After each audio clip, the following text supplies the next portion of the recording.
Welcome! In front of me I have Xiaomi Mi Band 7 and I'm gonna show you how to change the vibration intensity level on this device.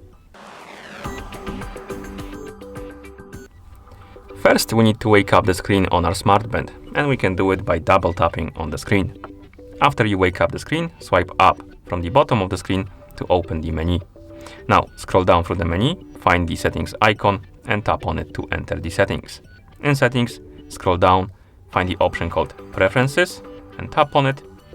And here we have the option called Vibration Intensity. Tap on it.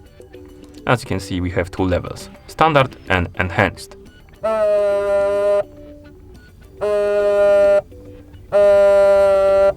Select the one you like and then tap on the check mark to confirm. And once you're done, you can swipe right on the screen a couple of times to go back to watch face. And that's how you change the vibration intensity level on this device.